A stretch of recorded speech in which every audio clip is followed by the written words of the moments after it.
શ્રી કૃષ્ણ, જય માતાજી। અમે અમારી સ્કૂટર સ્ટાર્ટ કરી લીધી અને ફરવા માટે નીકળી ગયા। અને પછી અમારે આજે જવું છે મોલમાં। તો આજે પોરબંદરની ટ્રાફિક ક્યાં દેખાતી જ નથી। પછી અમે ત્યાંથી સીધા આવી પહોંચ્યા છે આપણા પોરબંદરમાં આવેલું વન સેન્ટર મોલમાં। તો ત્યાં અમારે થોડી ઘણી શોપિંગ કરવી હતી અને પછી અમે અંદર કરી ગયા અને અમારી પણ મસ્ત એન્ટ્રી કરી અને સીધા અમારે ત્યાંથી થોડી જ શોપિંગ કરવી હતી। પછી આવી ગયા સીધા ઉપરના ફ્લોર ઉપર ને પછી ત્યાં ઘણા બધા જેન્ટ્સના જ કપડાં હતા। ત્યાં કપડાં લઈ પાસ કરીને બિલ બનાવી નીકળી ગયા। પાછા ફરીથી આવી પહોંચ્યા ચોપાટી ને ચોપાટી આવતા ધ્રુવને બેસાડ્યો ટ્રેનમાં અને પછી અમે અમારા નાસ્તાનું ખજાનું કાઢી। મેં ઓનિયન વેફર ખાધી, ધ્રુવને સ્ટીક અને એના પપ્પાએ ખારા બી લીધા હતા। તો અમે અમારે નાસ્તાનું ખજાનું પૂરું કરી લીધું, પેટ પૂજા કરી અને આજે પોરબંદરની બધી ટ્રાફિક થાય ચોપાટી જ છે।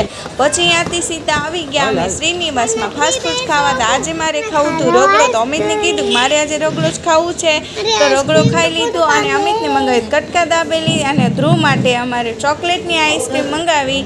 ઇન્સ્ટાગ્રામમાં જોતા હોય તો ફોલો કરો અને યુટ્યુબમાં જોતા સબસ્ક્રાઈબ